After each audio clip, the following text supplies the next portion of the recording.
NASA claims that during the Nixon administration, between the years 1969 and 1972, 12 astronauts walked on the surface of the moon and returned safely to Earth. This event was even commemorated on 2 United States coins, the Susan B. Anthony dollar, which was minted from 1979 to 1981, and then again in 1999, and the Eisenhower dollar, which was minted from 1971 to 1978. The reverse sides of both of these coins were based on the Apollo 11 insignia, and show an eagle landing on the moon with the Earth in the background. Okay, engine stop. We copy you down, Eagle. Houston, Tranquility Base here. The Eagle has landed. Roger, Tranquility. We copy you on the ground. You got a bunch of guys about to turn blue. We're breathing again. Thanks a lot. The belief that men actually walked on the moon is shared by the vast majority of the world's population. There are no high-profile scientists, astronauts, or officials that have openly expressed any doubt as to the reality of this alleged accomplishment. The only exception to this is former United States President William Jefferson Clinton. In his autobiography, My Life, published in 2004, he states on page 156,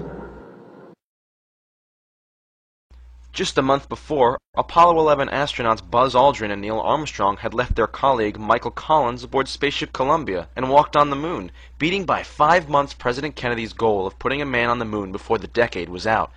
The old carpenter asked me if I really believed it had happened. I said sure, I saw it on television. He disagreed. He said that he didn't believe it for a minute, that them television fellers could make things look real that weren't. Back then I thought he was a crank. During my 8 years in Washington, I saw some things on TV that made me wonder if he wasn't ahead of his time." To simplify, what Clinton says is that a gentleman expressed doubt in the Apollo claims, and he wonders whether that gentleman was correct. Now, exactly what is a former 2-term United States president doing, wondering about the authenticity of the greatest technological achievement in the history of mankind? An event that had marked the legacy of his own boyhood hero, JFK. We choose to go to the moon in this decade and do the other things, not because they are easy, but because they are hard. Obviously, he has some reason to believe that the moon landings were not authentic. If a former U.S. president is wondering about the authenticity of the claim, does it not make sense that you should wonder too? One can imagine why a former president would not want to come right out and blow the whistle by unequivocally stating his true beliefs. But he did, probably for the sake of his legacy, want to have it recorded that he did subtly flag the issue for those paying attention, and he flagged it by using the old carpenter acquaintance to get his point across. Regardless of precisely how much time Mr. Clinton actually spends wondering about this, a closer examination of the claim reveals that to have performed such a feat in 1969 completely contradicts the evidence and otherwise offends common sense.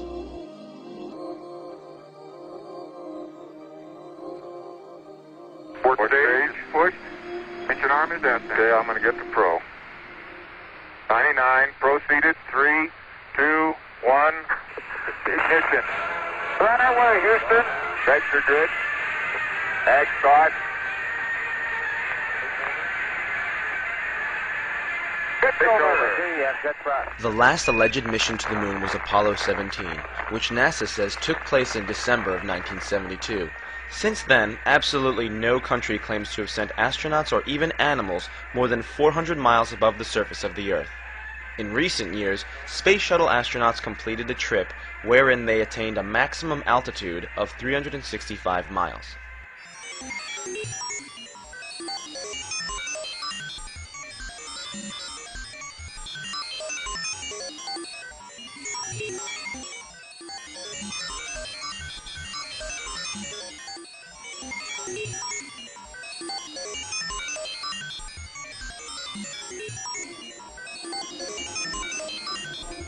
Normally, the Space Shuttle orbits at an altitude of approximately 200 miles from the Earth, the same orbit altitude of the International Space Station.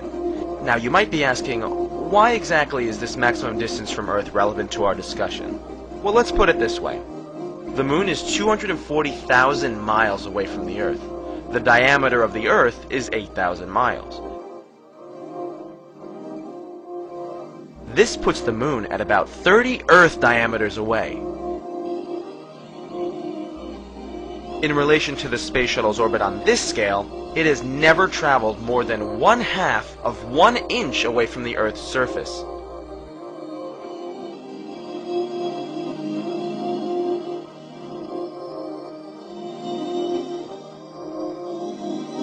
Six, 5, 3 main engines up and burning, 2, 1, and liftoff.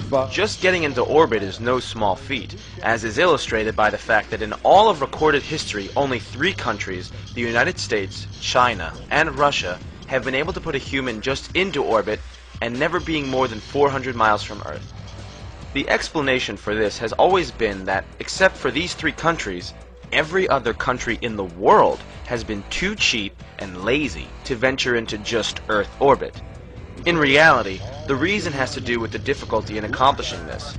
This most of all drives home the point that NASA's claim of sending men on a 240,000-mile trip in 1969, some 600 times further than they can send men today, is just not plausible. One reason the space shuttle has not been sent beyond 400 miles into space has to do with the Earth's magnetism. The core of the Earth is molten iron. As it slowly swirls around, it generates a powerful magnetic field surrounding the Earth. These fields cause the formation of 2 radiation belts around the Earth, called the Van Allen radiation belts. They are made of charged particles and are named after James Van Allen, who was in charge of the Geiger counters installed on the Explorer 1 satellite, which discovered the belts in 1958.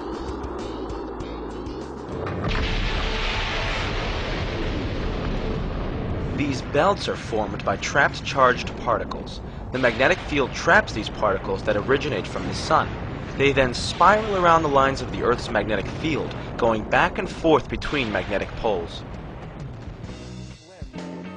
As pointed out by Ralph Rene, author of NASA Mooned America, Dr. James Van Allen published an article in the March 1959 issue of Scientific American that described the danger in traveling through these belts.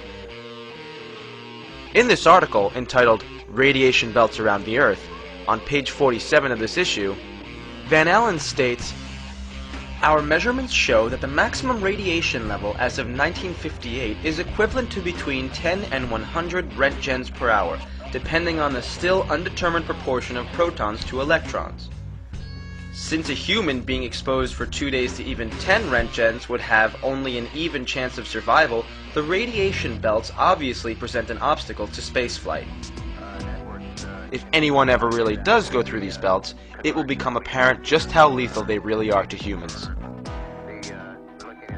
Other than the alleged Apollo trips, all other manned spacecraft have stayed below the belts. These belts do not officially begin until an altitude of 1,000 miles is reached. But when one space shuttle crew was brave enough to go nearly 400 miles above the Earth, they started to experience some unusual effects. They reported seeing shooting stars, which were a result of the radiation hitting the retinas of their eyes. And if I'd have landed 20 feet behind where I landed, we'd have landed right smack in that crater. When interviewed, Alan Bean of Apollo 12 initially stated that he had not gone through the belts and did not observe any effects caused by them. Any ill effects from the Van Allen radiation belts? No, now I'm not sure we went far enough out to encounter the Van Allen radiation belt. Maybe we did. When it was pointed out that the flight pattern took him through the belts, he changed his story.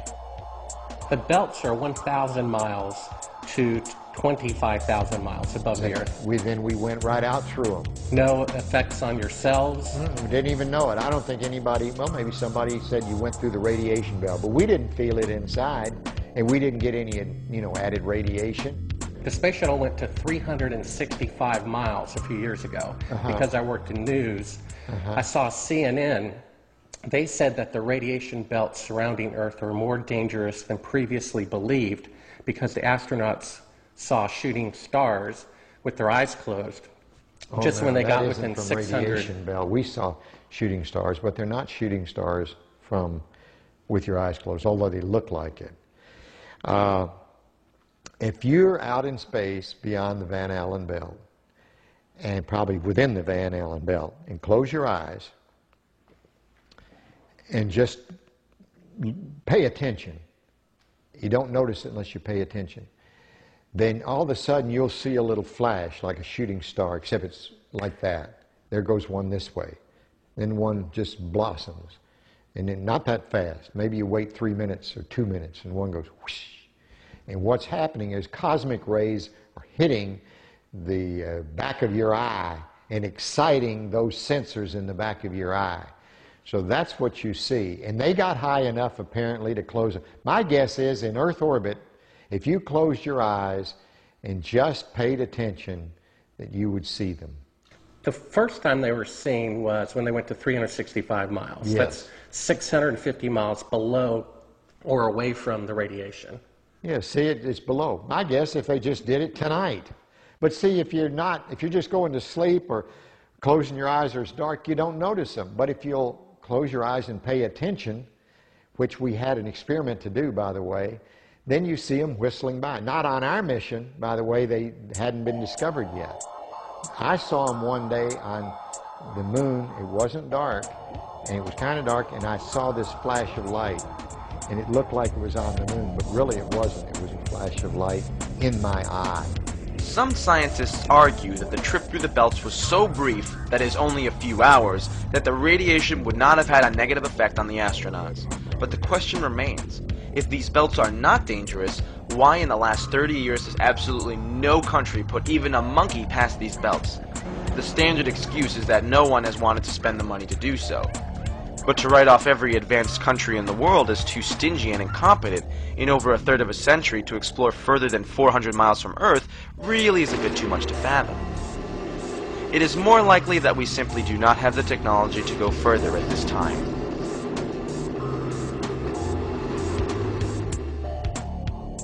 Try to imagine the flight pattern of the Apollo moon missions.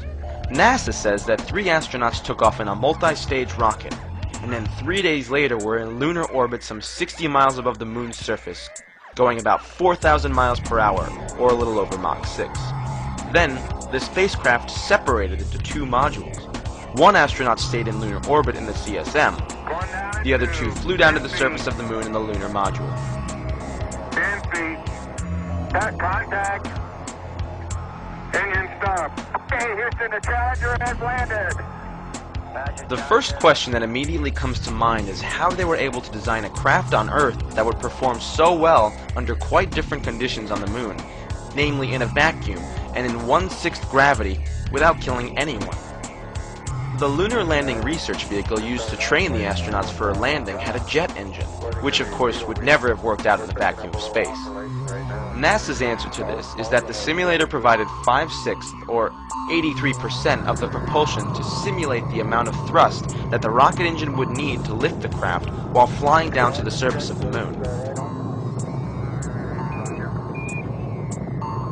This would be using 83% of Earth's propulsion requirements to adjust for an environment with only 17% of the Earth's gravity? Explanations such as this certainly drive home the point that no matter how convoluted, they will always have a rationalization for everything.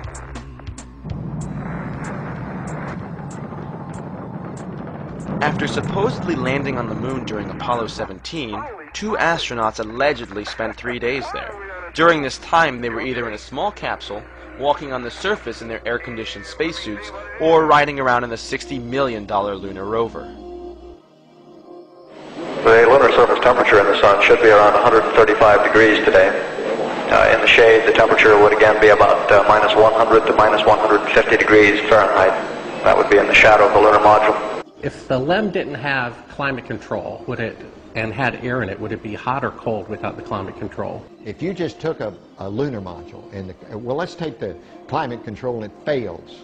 All right, what happens then? You've got air and setting there, it's 70 degrees.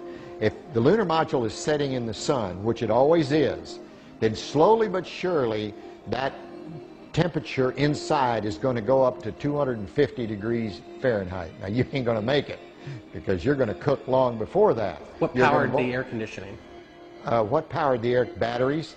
you had a number of big batteries in the lunar module. They powered pumps, they powered the air conditioning, they powered the communication system, and that's the reason we were only able to stay on the moon 33 hours. Later on, we got a little better batteries, more batteries, and we could stay longer. Now let's examine some problems with the astronauts' time on the moon's surface. In the sunlit areas, the temperature on the surface of the moon is 250 degrees Fahrenheit. If the sunlight struck the astronauts' suits or the surface of the moon, they would heat up very quickly. Considering that they always landed on the daylight side of the moon, the energy from the sun would be radiated directly at them, and additionally, the heat would be collected and radiated by the moon itself. Put simply, the astronauts had no energy source that would have enabled them to reject the sun's intense heat. The moon has no atmosphere. It has a vacuum. Conduction and convection could not practically be used for cooling. The heat would have had to have been radiated away. I know, Bob. I know. They carried no energy source potent enough to re-radiate this heat away. What powered the air conditioning? What powered the air batteries? You had a number of big batteries in the lunar module. Alan Bean's explanation of using batteries is not convincing. Efforts to explain successful functioning of the spacesuits amount to elaborate double talk. Fantastic, sports fans. After allegedly spending 3 days on the surface, the two astronauts blasted off, went up 69 miles, somehow docked with the command module traveling at a speed of over 4,000 miles per hour, and then they all flew back to Earth for a round trip of 480,000 miles. Doesn't this seem a bit beyond 1969 technology? How can this be explained as anything other than an accomplishment beyond belief? So what purpose would it serve to contrive such an elaborate hoax? Let's take a brief look at the events leading up to the American space race.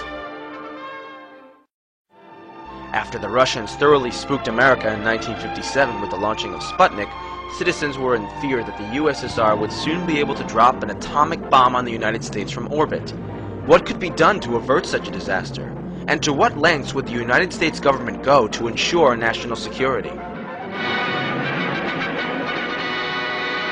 The Soviet Union has launched a second Earth satellite. Gets the American people alarmed that a foreign country, especially an enemy country, can do this, and we fear this. Man had his first great success in space when the Russians pushed a man across the threshold. He was Yuri Gagarin, the astronaut the Russians lionized as the first to orbit the Earth. It was the propaganda coup of the year. After the Russian flight, U.S. plans were accelerated. Commander Alan B. Shepard was sent into suborbital flight. Unlike the Russian venture, this took place in the white-hot glare of worldwide publicity. The Mercury capsule is right on course as the commander took over the controls to become the first man to guide a spacecraft. As the tension increasingly rose between the world's two dominant post-war powers, the space race went into high gear, with Kennedy promising in 1961 to put a man on the moon by the end of the decade. We choose to go to the moon. We choose to go to the moon. We choose to go to the moon in this decade and do the other thing. Not because they are easy, but because they are hard. Of course, the United States would spare no expense to hold off an attack from space by the USSR. What countermeasures were at their disposal? Could they not simply stage a moon landing as an elaborate form of propaganda against Russia, while emboldening U.S. morale?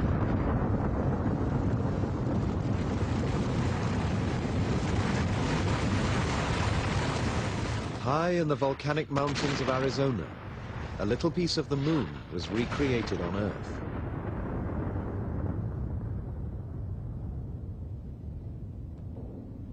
This field of craters seen from the air precisely matches a view of the Sea of Tranquility on the moon.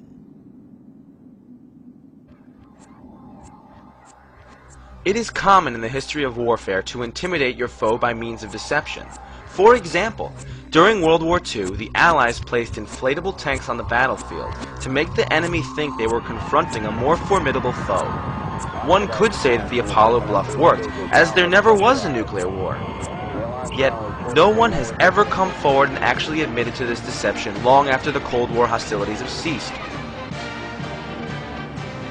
I don't care what you say. I went to the moon and back, and everyone that's a scientist knows it. Now, if you want to not believe it, it's okay, you know? It's okay. It's a better story. It just happens to be a lie, that's all. I probably would have done what the other 6 did, because I'm just as stubborn as anybody else. And I said, I don't need to prove to you that I went to the moon. I know I went. Well, I know for a fact you didn't walk on the moon. I've seen the footage. That's fine. It's okay if you know it. Do you understand that? You can have any opinion you want. That's what's wonderful about this country. You can believe anything you want. And it's okay with me, for sure. Right. The most common question asked is how so many people could have been kept quiet about it. One wonders, too, why the astronauts would go along with such an elaborate hoax. To answer this question, we must all return to World War II Germany. Under Adolf Hitler's leadership, a Nazi war criminal named Wernher von Braun built thousands of V-2 rockets through slave labor that were launched against London. Once the rockets are up, who cares where they come down? That's not my department, says Wernher von Braun. Some have harsh words for this man of renown, but some think our attitude should be one of gratitude, like the widows and cripples in old London town, who owe their large pensions to Wernher von Braun. After the war, the Soviets and the Americans divided up the rocket technology. The Americans brought home over 100 top Nazi propulsion specialists, including their leading rocket scientist, von Braun. Say rather that he's apolitical. Since most people wanted to come live in America, the Soviet Union was given most of the hardware, which, to a large degree, contributed to their victory with Sputnik. In German or English, I know how to count down. And I'm learning Chinese, says Wernher von Braun. By 1961, Nazi rocket scientists such as von Braun maintained a close relationship with President John F. Kennedy as he moved to fulfill his promise to land Americans on the moon before the end of 1969.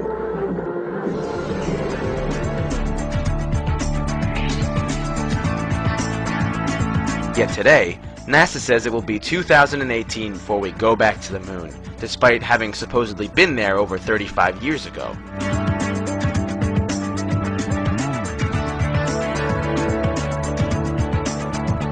It is time for America to take the next steps. Today I announce a new plan to explore space and extend a human presence across our solar system.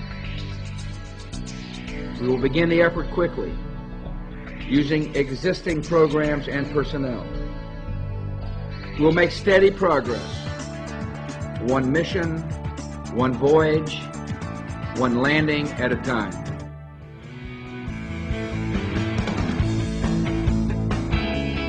Our third goal is to return to the moon by 2020 as the launching point for missions beyond. Beginning no later than 2008, we will send a series of robotic missions to the lunar surface to research and prepare for future human exploration. Using the Crew Exploration Vehicle, we will undertake extended human missions to the moon as early as 2015, with the goal of living and working there for increasingly extended periods of time. Would we ever consider it reasonable if there were a 40-year span between the first and second trips across the Atlantic Ocean? Why such a late date? In 1953, von Braun wrote a book on how to get to the moon, titled Conquest of the Moon. On page 14 of his book, he states, "It is commonly believed that man will fly directly from the Earth to the moon, but to do this, we would require a vehicle of such gigantic proportions that it would prove an economic impossibility. It would have to develop sufficient speed to penetrate the atmosphere and overcome the Earth's gravity, and, having traveled all the way to the moon, it must still have enough fuel to land safely and make the return trip to Earth. Furthermore, in order to give the expedition a margin of safety, we would not use one ship alone, but a minimum of 3. Calculations have been carefully worked out on the type of vehicle we would need for the non-stop flight from the Earth to the moon in return. The figures speak for themselves. Each rocket ship would be taller than New York's Empire State Building, 1,250 feet, and weigh about 10 times the tonnage of the Queen Mary, or some 800,000 tons. The Apollo program's three-stage Saturn V was only 3,000 tons.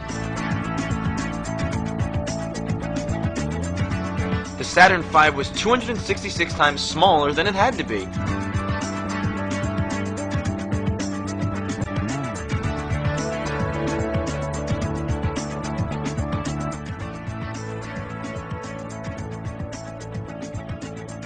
Von Braun was certain that the way to get to the moon would first require that a space station be built, with the rocket parts being ferried there for final construction.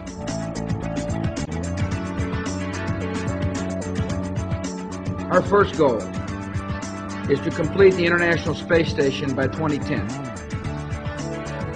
We will finish what we have started. We will meet our obligations to our 15 international partners on this project. We will focus our future research aboard the station on the long-term effects of space travel on human biology.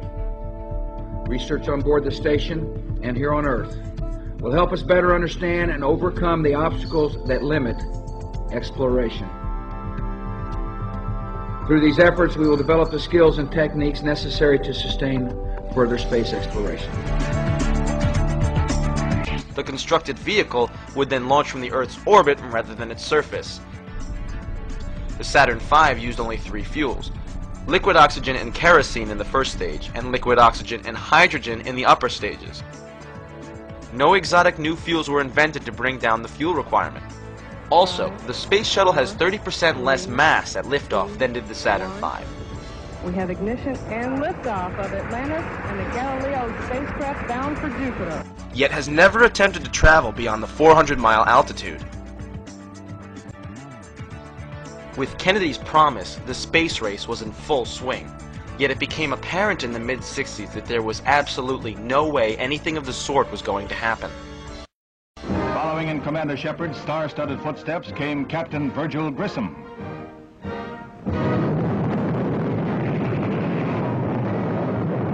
Everything is A-OK until the heartbreaking finale.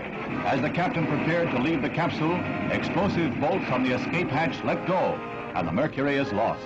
However, the moon gets closer. The leading astronaut of the day, Gus Grissom, was slated to be the first man to walk on the moon. He was an outspoken man with the highest level of integrity. There was no way he would lie for anyone. He was also an outspoken critic of the dilapidated state of the moon program. Just before he died, he hung a lemon on the capsule and held a press conference in which he pointed out the sad state of the program.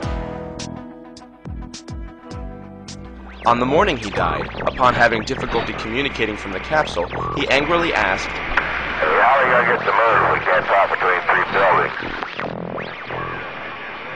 In 1967, during a plugs-out test in which no engines were even ignited, they had him in a sealed capsule and pressurized it with 100% pure oxygen. A fire erupted, and all 3 astronauts perished. After this grisly incident, no other astronaut dared to criticize the program. And after all these years of lying and making their livings off the fame, none chooses to wreck this acclaimed success for the others by telling the truth. There is strong reason to doubt the fire was accidental. Page 81 of the Apollo 1 Accident Investigation Report, issued by the U.S. Congress, reveals that prior to the fire, NASA, by their own admission, were very well aware of the respective fires at the Johnsville Navy Air Station and Brooks Air Force Base. The fires in question, as pointed out by author Ralph Renee, were a result of sparks and even static electricity igniting the pure oxygen environments.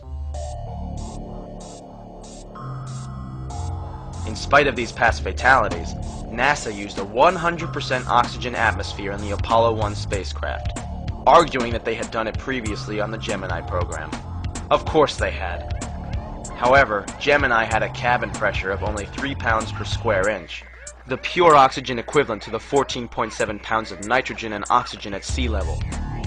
All previous aviation flash fires had been only slightly higher than Gemini's cabin pressure. Apollo 1's cabin pressure was more than 5 times higher. NASA was aware of the dangers, but they went ahead and sealed 3 of their astronauts inside a highly volatile capsule that had already been packed full of combustible and highly toxic materials. most of which were untested and had not been given their seal of approval before they were installed. The technicians on Pad 34 needed at least 5 minutes to open the command capsule's door. The astronauts had a mere 15 seconds before the fire consumed their cabin. Fire! You're fired, Captain! Additionally, in 1999, when Grissom's son, Scott, was granted access to his father's spacecraft, he uncovered evidence that a metal plate had been shoved behind the dashboard to deliberately trigger a spark.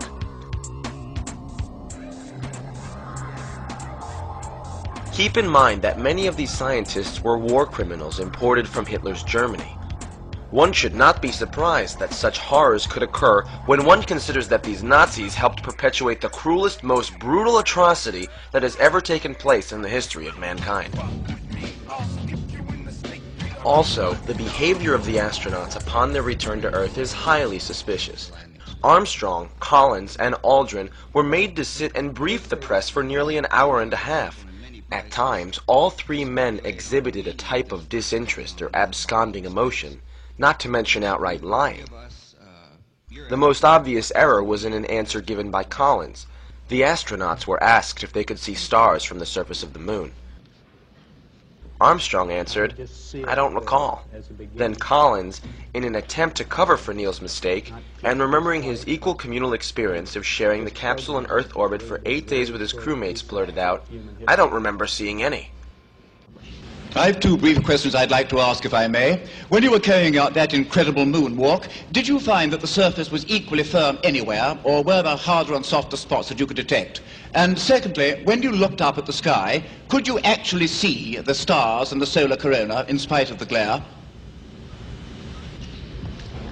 The first part of your question, the surface did vary in its thickness of penetrate. One must be quite cautious in moving around in this rough terrain. We were never able to see stars from the lunar surface or on the daylight side of the moon by eye without looking through the optics. I don't recall during the period of time that we were photographing the solar corona what stars we could see. I don't remember seeing any. We were never able to see stars from the lunar surface or on the daylight side of the moon by eye without looking through the optics. I don't recall during the period of time that we were photographing the solar corona what stars we could see. I don't remember seeing any. Transcripts published later attributed his remark to Aldrin, who was supposed to have been there on the surface. This was done, no doubt, to throw off most, who had only had an altered transcript and not a film copy of the entire press conference.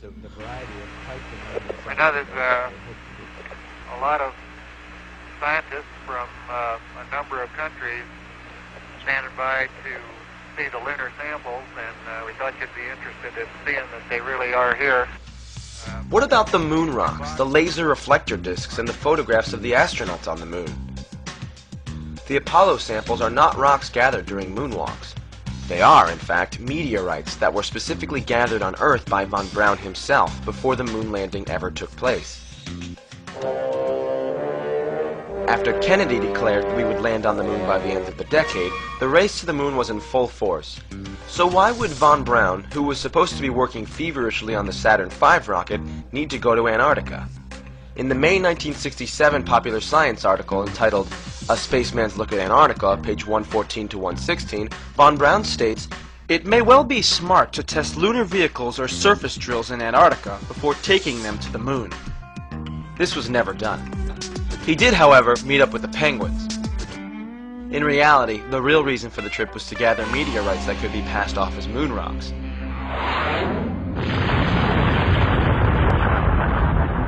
Some meteorites that actually originated from the moon can be found on Earth, as they can be expelled from the moon during meteor crashes. After von Braun found them, the outer surfaces were probably blasted with an abrasive in a ceramics lab to hide the fact that they had fallen through the Earth's atmosphere. After the conclusion of the Apollo missions, some Apollo astronauts made money by taking tourists down to Antarctica to gather meteorites. Due to the contrast with the landscape, meteorites are easier to spot there.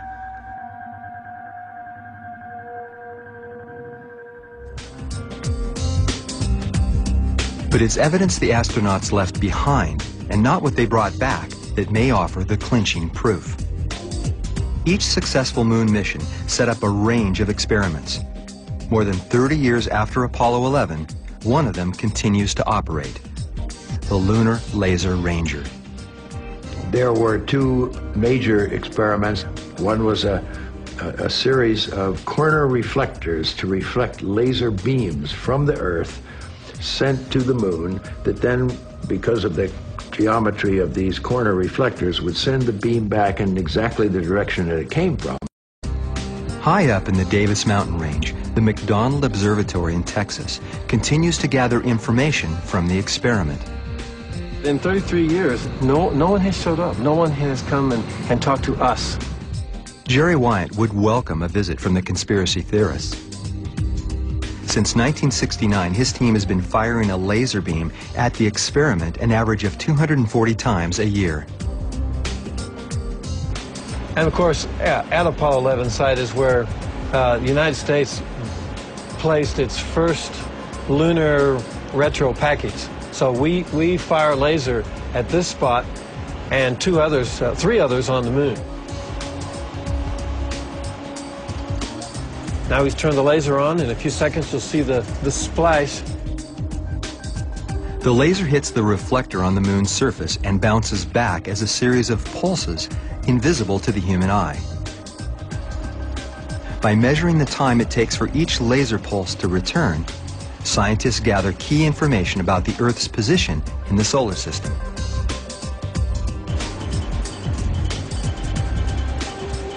That's not light coming from the moon. The splash you see is light coming from the end of our own telescope. That's the first spot where a man walked on the moon.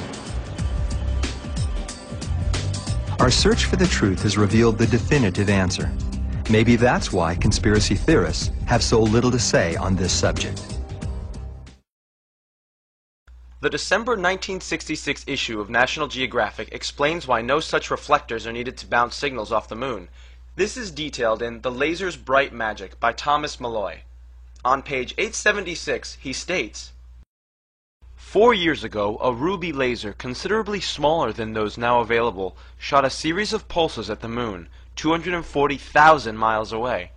The beams illuminated a spot less than 2 miles in diameter and were reflected back to Earth with enough strength to be measured by ultra-sensitive electronic equipment. It should also be noted that many types of signals can be bounced off the moon, even without such reflectors. In the 1950s, moon bounce was used to communicate around the curvature of the Earth. That is, if you were in the military and wanted to talk to someone in Hawaii from California, you would bounce your conversation off of the moon.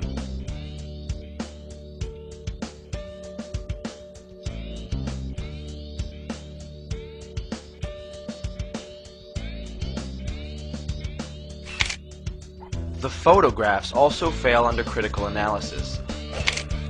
There are flags waving in the wind even though the moon exists in a vacuum, and astronauts that cannot jump more than 6 inches high on the first mission when the gravity is only 1/6 that of Earth's.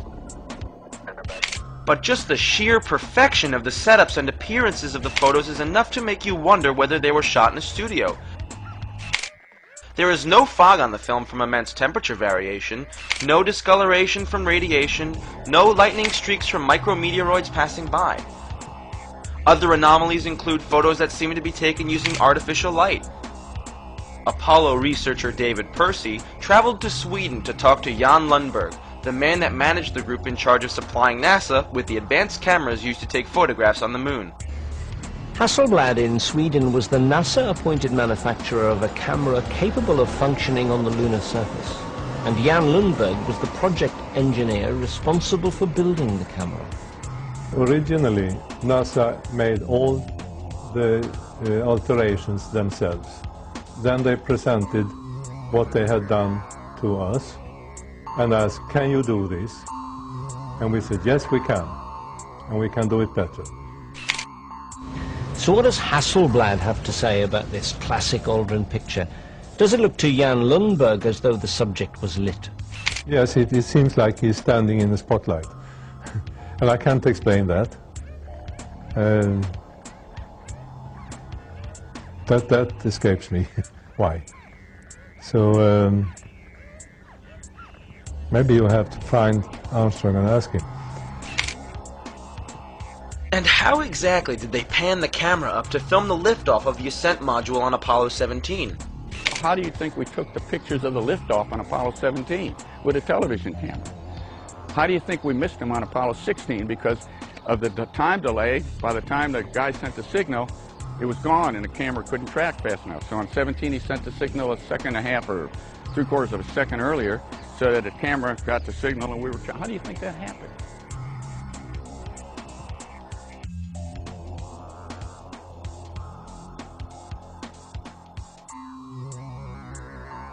I've got a book telling me I didn't go to the moon. That thick, okay? There's a book there when you can't see stars in the daytime and the shadows interrupt. I don't give a damn about all that. Remember, too, while the thousands of NASA employees did help them achieve Earth orbit, beyond that, all information fed to the press and public was from the government, and there was no independent reporting. That's one small step for man, one giant leap for mankind. But is there a smoking gun? Yes, there is. It has to do with the camera shots of the Earth. Hello, Apollo 11. Houston, Goldstone says that the TV looks great. Over.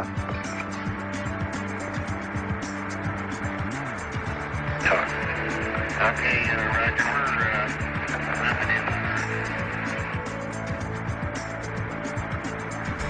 Hello, Apollo 11. Houston, did you copy? Over. Although it is likely that the astronauts were on the Saturn V rocket when it took off, it seems that they stayed in low Earth orbit for the duration of their missions. This provided them with the zero-gravity filming environment, which would be what one would expect on a trip to the moon. They may also have done dives in a KC-135 to get the zero-gravity shots.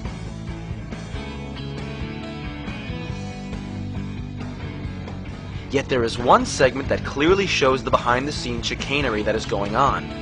At one point, the crew says they are 130,000 miles out, or just halfway to the moon. Roger, Houston, Apollo 11. Calling in from about 130,000 miles out. And we'll zoom our camera in slowly. They say that they have the camera pointing toward the only window that is facing the Earth. Unfortunately, we only have one window that has a view of the Earth, and it's filled up with a TV camera, so your view now is probably better than ours is. Yet you see something come between the camera and the Earth. South America becomes invisible just off beyond the Terminator or inside the shadow. They are caught in a lie right there. Had the camera been in the window as they stated, then nothing should be coming between the camera and the Earth. We should not see any light in the upper left corner of the screen either. Of course, whenever the Earth was clearly seen vanishing behind the window, the view of the Earth was always from a cutaway shot, in which no astronauts were present. Well, that's about all is reasonable without getting hot and sweaty. All right, Roger, we copy.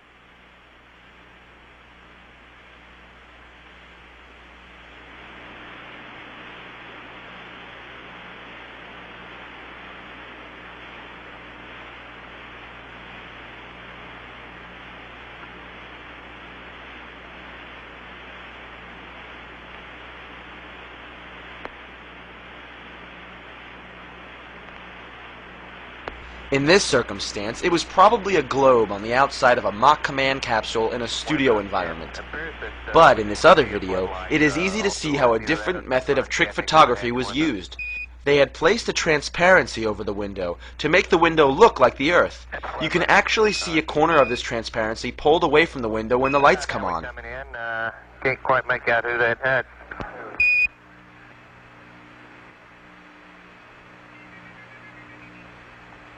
That's Big Mike Collins there. Well, you got a little bit of... Yeah, hello there, sports fans. You got a little bit of me, plus Neil's in the center couch, and Buzz is doing the camera work this time. Roger, it's a little dark now, 11. Maybe a bigger f-stop might help.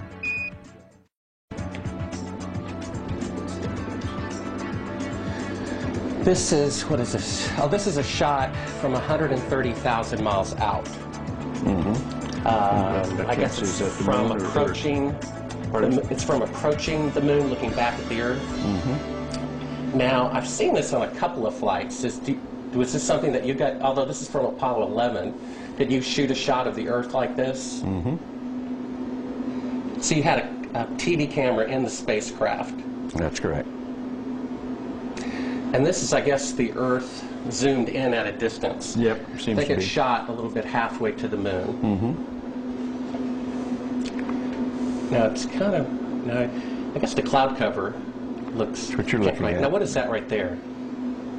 What is what? There's like an arm. It looks like hair on an arm getting in front of the window. Maybe somebody got their arm in front of it. Now I thought that was the arm of God moving across the Earth.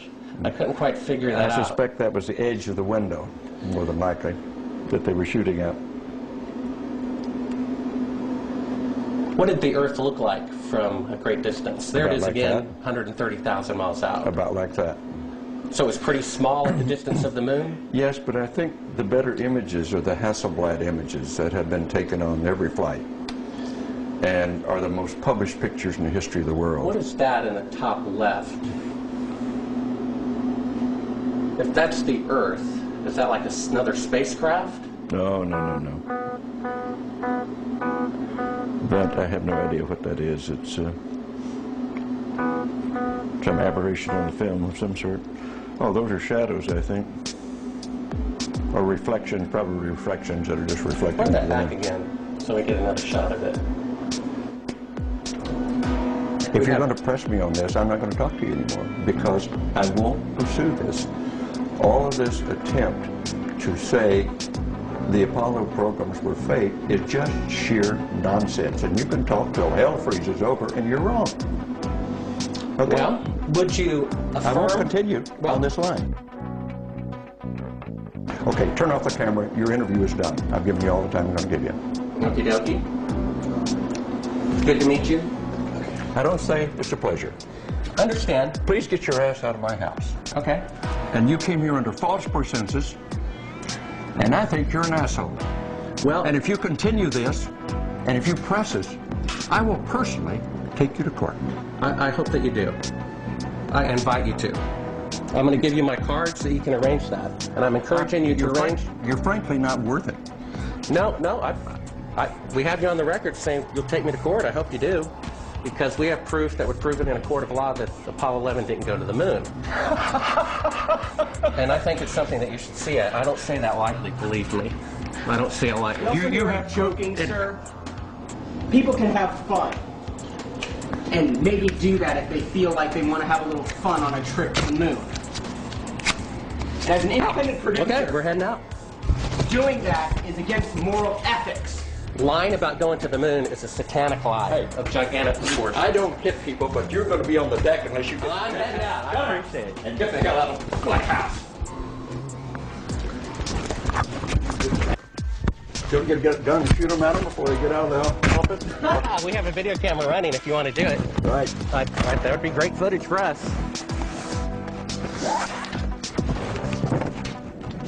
See you later. In court, I hope. Want to call the CIA? Have them whacked. Someone's prompting you. That is why they want to be interior. You believe in UFOs? You believe we've been visited by... Well, why do you want to believe this? I know for a fact. We've had this analyzed. And this is the window. And you're in, and it's dated by an atomic clock at the Goldstone tracking station that is on the tape. Well, you're talking to the wrong guy. Why don't you talk to the administrator at NASA? We're passengers. We're guys going on a flight. We're not... I know for a fact. You really like it? You're the one who said you walked on the moon when you didn't. Calling the kettle black, if I ever thought of it. Saying I misrepresented myself. Away from me. You're a coward and a liar and a thief.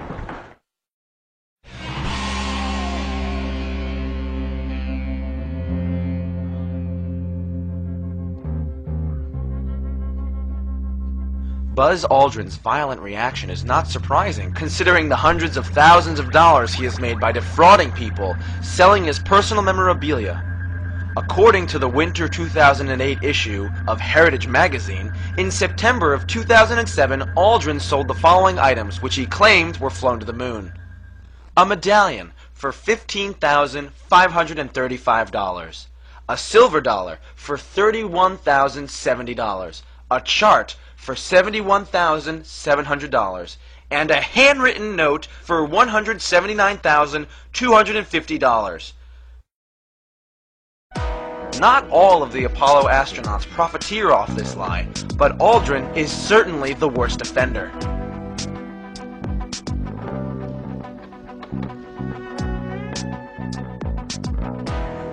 Mr. Armstrong, Bart Sibrel, ABC Digital. Wanted to give you the opportunity to swear on the Bible that you walked on the moon. Will you put your left hand on the Bible and swear to God that you walked on the moon? Gentlemen. Mr. Sibrel. Yes? If you really walked on the moon, why would you not do that? So why don't you just put the end to the record in the argument and put your hand on the Bible, swear to God you walked on the moon. Mr. Sibrel, knowing you, that's probably a fake Bible. Really? Well, no, it's a real Bible. You have the opportunity to have $5,000. The meeting is not open. Well, you have $5,000 cash. You can give it to charity if you swear on the Bible that you walked on the moon. Please I have give it it to taped. charity. It'd be fine. Why don't you swear to... Why not? Why won't you do it? So why don't you put your hand on the Bible and swear to God that you walked on the moon? Mr. Sibrel has made a fool of himself in front of the world. Mr. Sibrel, you do not deserve answers. The difficulties one would encounter while trying to land a man on the moon and return safely to Earth are truly astounding. The moon has a harsh environment, with the surface temperature ranging from minus 170 degrees Fahrenheit in the shadows to 250 degrees Fahrenheit in the sunlight. It is also a vacuum. To think that men made it there and back a third of a century ago is quite a stretch. This should be apparent when one looks at how the space shuttle has fared going only 1/600th the distance that Apollo claims to have gone.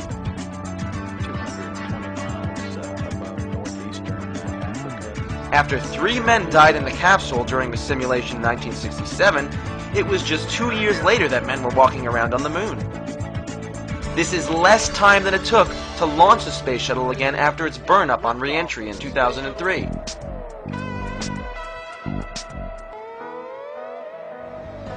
To win the X Prize, a private company had to fly a light craft to an altitude of 62 miles. This is just under the distance that the ascent module had to fly to reach the command module from the surface of the moon. Yet the winner of the X Prize on Earth had to have their vehicle hauled up by another vehicle and then fire its engines to get to the 62-mile mark. This should give you an idea of how difficult it is to just go 62 miles high, even with today's technology.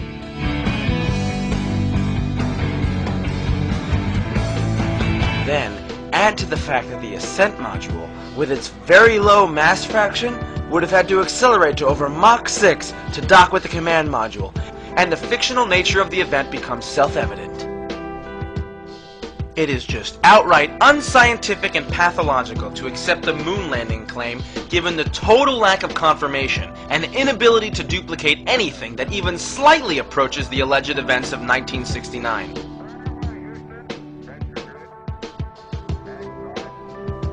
Of course, by far the greatest mystery in all this is why the scientific community continues to fall for all this and accept it unquestioningly.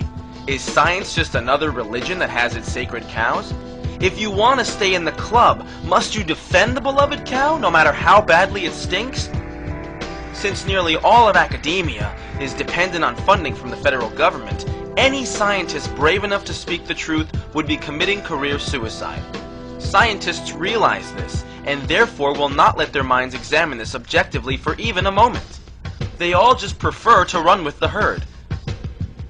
As victims of cognitive dissonance, so-called scientists argue in support of the moon landings out of reflex. If one examines a timeline of aviation and space travel milestones, this contradiction of logic becomes apparent. Consider Kitty Hawk in 1903, Lindbergh crossing the Atlantic in 1927, Sputnik in 1957, through the space shuttle in the latter part of the 20th century. These were all within 400 miles of Earth, yet the alleged moon landings of the late 60s purportedly took astronauts 240,000 miles away from the Earth. The Apollo missions, therefore, stick out as a fantastic statistical anomaly, and without any other similar events to confirm or duplicate the hypothesized event, 1/3 of a century since, the scientific method requires that they be discarded. This being the case, no one that believes the moon landing claims should be allowed to call themselves a scientist. The Cold War provided the perfect motivation for the deception. Under the specter of a nuclear threat from the Soviets, and in the shadow of the Bay of Pigs invasion, it is easy to imagine those involved believing that it was their patriotic duty to help bluff the Soviets into thinking we had military superiority. It apparently worked. A nuclear war was never fought, so we are certainly in no position to second-guess the military strategy that the government employed. With the space race officially ending with this achievement, Nixon was quick to seize the spotlight by becoming the first U.S. president to visit Moscow.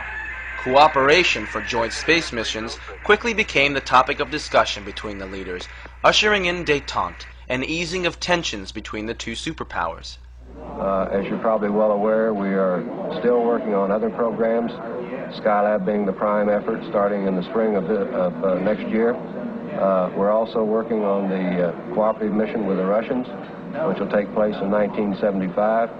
And of course, we've got quite a few of the flight control team as well as other center elements involved in the work on the shuttle. So it's the start of a new era, I hope.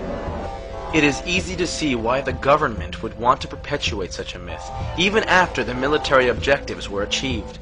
The alleged accomplishment is a source of national pride, and no one wants to be the one to remove this source of pride. It would also not come as a surprise to find out that in upper levels of certain agencies, the moon landing hoax is actually somewhat of an inside joke, and that within these institutions, those that have attained a certain level are entrusted with this secret information.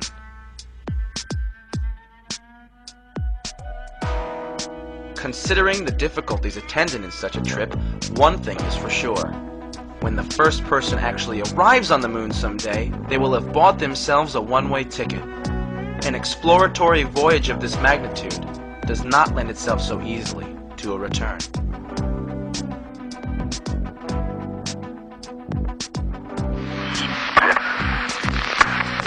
Hey, how are we going to get to the moon if we can't talk between three buildings?